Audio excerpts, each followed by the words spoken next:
solemnly swear the statement to make to this court and jury will be the truth, the whole truth, and nothing but the truth as you answer unto God or affirm the penalty of this perjury in Ohio. Please be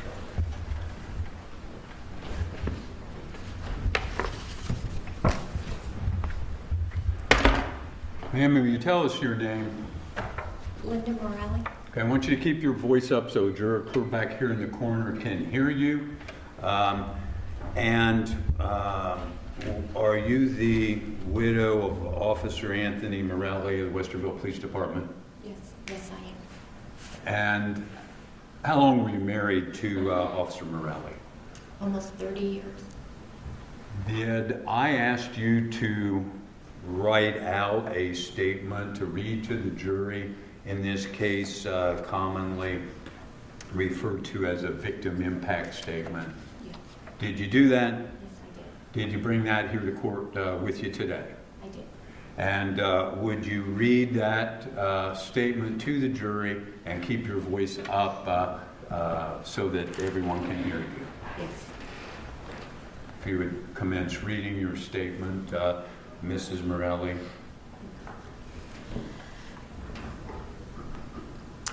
Tony and I were married almost 29 years. He was an officer at Westerville for almost 30 years. He had only 3 years to retire. We have 2 wonderful grown children. I was lucky enough to marry my best friend and have a terrific marriage. I would like everyone to know that Tony was not just an officer, that he was a son, a brother, a husband, and a father.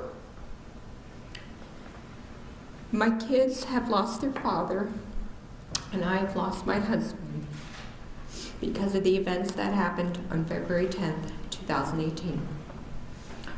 Our lives have changed dramatically since then.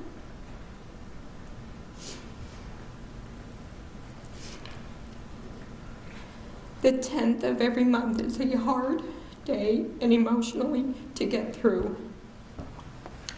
Every holiday, birthday, anniversary, and family gathering, we are missing him. Tony looked forward to walking our daughter down the aisle at her wedding last year, but he wasn't there. Tony won't see his son get married someday and watch him become a father.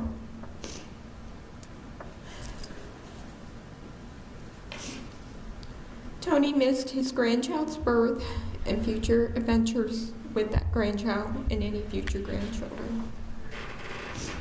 We can no longer tell him that we love him and hear him say he loves us too. I can no longer kiss him goodbye. I no longer have my best friend. I miss the Post-it notes that he would leave for me in various places around the house, telling me that he was proud of me, to have a great day, or just that he loved me. I miss slow dancing in the kitchen with him while we cooked dinner. I miss him singing to me. I miss his humor and his laughter.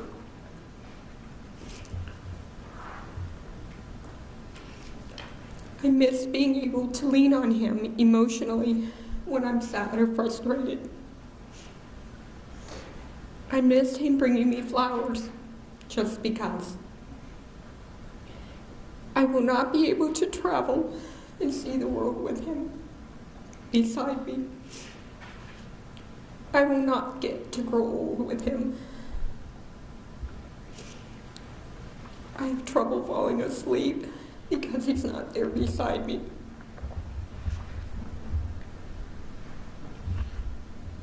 I am now a widow and alone.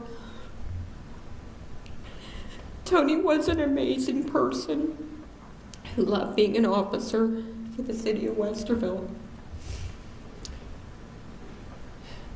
He loved watching sports, reading, listening to music, and being with his family and friends. He had a big smile and an even bigger heart. Tony worked so hard to give us a wonderful life that he will never get to enjoy the retirement he worked so hard for.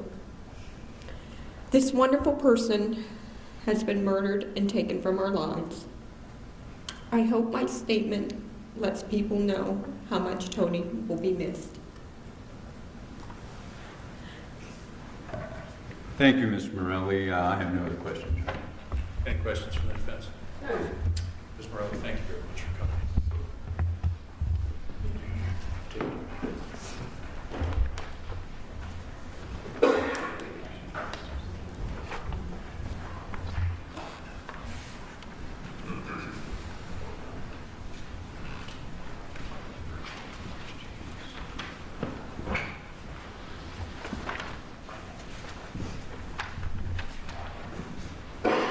Mr. Ryan? Yes, Your Honor. State would call Jamie Joering.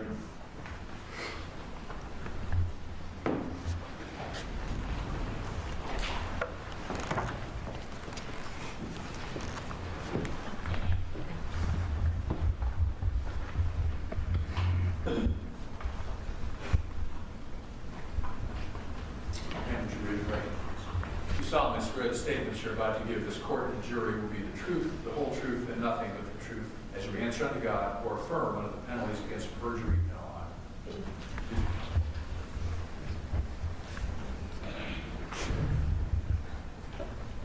Once you keep your voice up, will you tell the jury your name? Jamie Joering. And your husband was Eric with the Westerville Police Department, correct? Yes, And how long were you married? almost 15 years.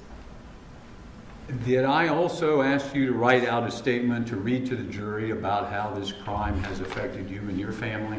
You did. Did you bring that to court with you? I did. Will you read that statement for the benefit of the jury, Jamie?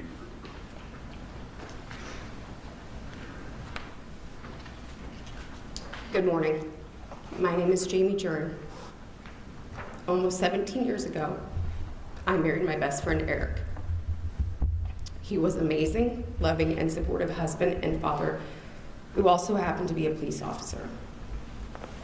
Eric's world revolved around his daughters and I. We traveled a lot as a family and made a lot of memories along the way. Memories I pray our girls carry with them forever.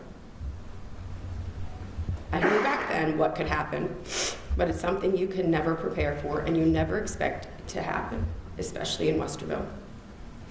Our day started just like any other that cold, dreary morning on Saturday, February 10th, 2018. Eric got up, ready for work, along with his canine partner, Sam. Our oldest daughter had tournaments for school, while our younger two had a day to relax, or so we thought. I took Eva to school and then proceeded to head to her game.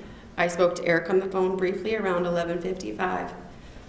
We hung up and I texted him to say something felt off and I wanted to vomit.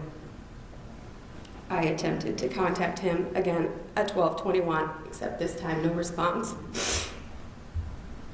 I later found out it was because he'd been murdered. I had to leave the tournament to get home to our two younger girls so I could be there for them. Our entire world completely flipped upside down in such a short amount of time. To this day, Eva refuses to cheer or play volleyball inside that gym because she can't stand the memories that exist with it. Can you imagine being in 7th grade and knowing your father was gunned down? The other two girls crumbled upon hearing what had happened. Our 6-year-old at the time couldn't understand why someone would do such a thing, and in her innocence, the first thing she told me is she didn't have anything black to wear so she could look pretty for her daddy. My middle daughter asked if her canine buddy Sam was killed also and wanted to know and dissect details so she could attempt to process. We had police escorts for a week following Eric and Tony's killings. And while we appreciated that, the girls felt everyone was looking at us. And they were. The community and our families lost 2 amazing men that day. People didn't know if they should approach us or look at us with pain in their eyes.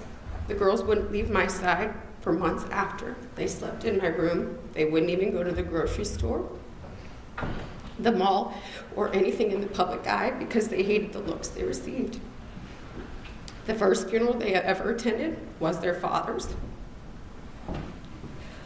Elena won't hunt any longer because that's something she did with Eric, and all three can't hear bagpipes without breaking down. The girls to this day will call his cell phone to hear his voice on the voicemail because that's the only thing that brings them comfort. They will text him to wish him happy birthday or simply tell them about their day. They so badly want him back home to tuck them in at night or to watch movies together as a family. How do you fix that? The answer is you really, truly can't, but I'm trying my best, and so are our girls. The anger and sadness sets in when Ella, our youngest, had to have a few friends and officers take her to her first Student of the Month breakfast in kindergarten a couple months after Eric was killed because he wasn't alive to take her. Something that she told me wasn't fair because Daddy got to go for the other two. She had an entourage of officers for her first day of first grade because that's what her blue family would do, and they will do anything to see her smile, even if for a mere second. Lena started middle school, played her first year of school sports, all without her dad to watch from the bleachers. She quit travel softball because that was something she shared with Eric. Eva had her first homecoming, started her freshman year of high school, and is taking college courses, all of which Eric isn't present to support. While we know he's cheering us on in spirit, it's not how we plan things, and most definitely not how it's supposed to be. It breaks my heart knowing my husband and I won't share another anniversary. No more holidays spent as a family. Our girls won't have their dad to see their homecoming, proms, high school, and college graduations. He won't be there to walk them down the aisle or welcome grandbabies. Our girls had to grow up quickly. Not only was my husband and their father killed, it took away their childhood, their innocence, and all of our sense of security. These actions forced all of us to realize the harsh reality that life isn't fair, and evil, hate, and hateful people exist. I was made a widow, in turn making me both a mother and a father. I've had to be strong and will continue to be strong to protect our kids and show them that even though this ruined our normal, these sinful actions won't control or dictate our future, because quite honestly, we are better than that. My husband died a hero that day. I'm proud that he walked in with his head held high and saved Candace and her daughter because he took an oath to serve and protect, and he died that day doing just that.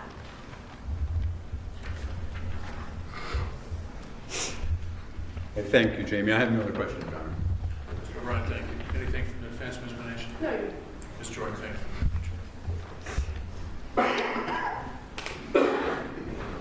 Do you have a third witness? Yes, we have one additional witness, Your Honor, Officer Morelli's daughter.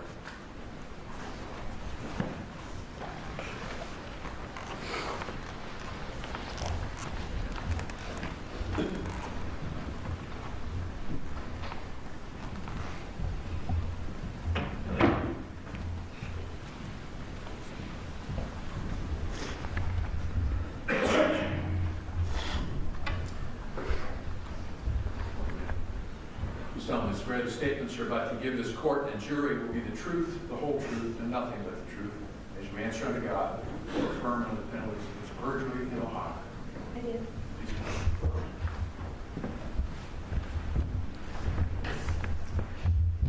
Will you tell the jury your name? It's Elizabeth Morelli, but I go by Beth. Beth? How old are you, Beth? I'm 29 now. 29 now. And are you single or married? I'm married. Tell us when you got married. June 2nd, 2018. When did you get engaged to become married? December 25th, 2017. So on February 10th of 2018, you were engaged to be married. That was to occur the following summer. Just a few short months after February 10th. And did you get married then in June? Yes. And will you tell the jury what you did at that wedding in remembrance of your father, Officer Morelli?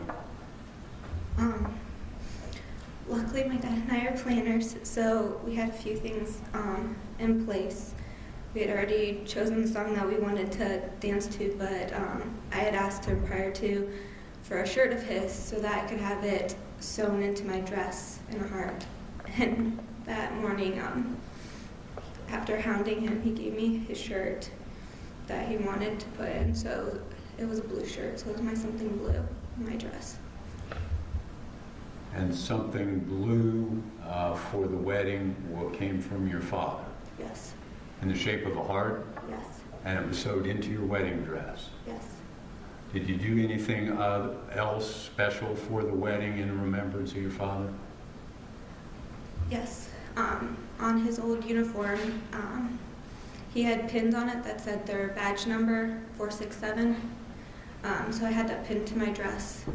And then as a family, we all got tattoos a few months prior to. And I had, in his handwriting, Morelli tattooed my foot. So it was like he was walking me down the aisle. And he wasn't there to do that, was he? No, sir. Have you had any children since then? Yes. Tell the jury what kind of children that you've had since this crime. I have a little baby who was born June 4th of 2019. Do you want me to go further? Your father obviously isn't there to enjoy that grandchild, is he? No, he's not. Okay, Beth. Thank you. I have no questions, John.